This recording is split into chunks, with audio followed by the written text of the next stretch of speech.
Imagine a world where you are never, ever alone. When you walk down the street, there are cameras. When you are in your bedroom, your television is watching you. You can't turn it off, and you can't look away.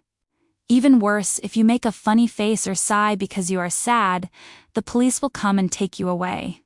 This isn't a scary movie. It is the plot of one of the most famous and important books ever written, 1984 by George Orwell.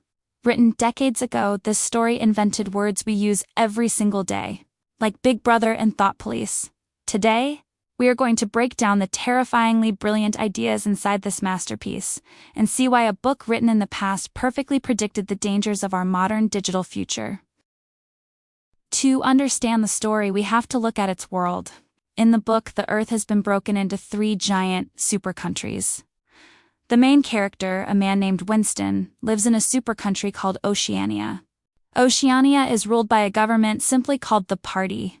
The Party keeps everyone under control by making sure the country is always at war. Why? Because if people are constantly terrified of an outside enemy, they will happily give up all their freedom to the government in exchange for protection. It is a giant trick to keep the leaders in power forever. The face of this government is a man known only as Big Brother. You see his face on giant posters everywhere you go. Here is the brilliant and scary part. Big Brother might not even be a real person, he is just a symbol. The Party uses him as a fake, perfect leader that everyone is forced to love and fear. To make sure everyone obeys, the Party uses telescreens, which are basically giant iPads attached to the walls of every home and building. They play government news 24 hours a day, but they also have hidden cameras and microphones. The government uses them to watch your every single move. In most places, you only get arrested if you actually do something bad, like steal a car. But in Oceania, there is a special group of agents called the Thought Police.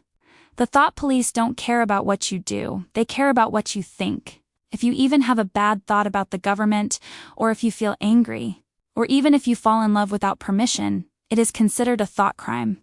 If the Thought Police catch you looking slightly annoyed on a telescreen, you are arrested in the middle of the night. You aren't just put in jail, they delete your entire life. They erase your name from all the records, and you become an unperson, as if you never existed at all.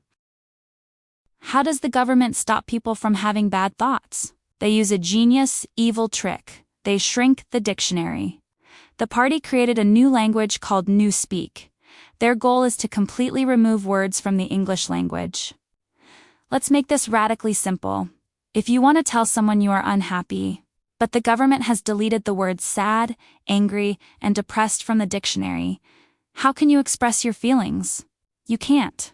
The Party believes that if people don't have the words to describe freedom, they won't even be able to think about freedom. By controlling the words, they control the brain. The ultimate goal of the Party is absolute power over truth. This brings us to a concept called doublethink. Doublethink is when the government forces you to believe 2 totally opposite things at the exact same time.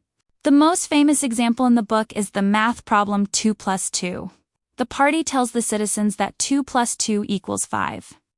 Even though everyone knows it really equals 4, they are tortured and forced to accept that the government's answer is the only truth. If the government can make you believe that 2 plus 2 equals 5, then they own your reality. They can make you believe absolutely anything. Here is a quick fact to wrap up the topic. George Orwell actually wrote 1984 while he was incredibly sick with tuberculosis. He moved to a remote, freezing island in Scotland called Jura to escape the city and finish the book.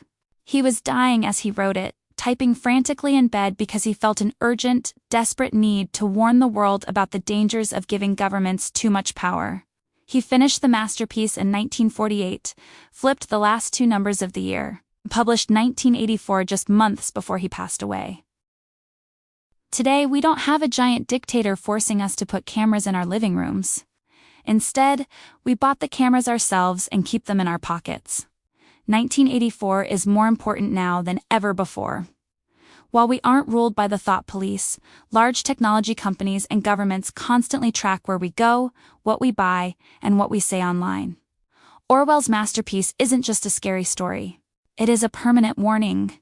It teaches us that truth is fragile, words have massive power, and that we must always protect our right to think for ourselves, because freedom is the only thing standing between us and the screen.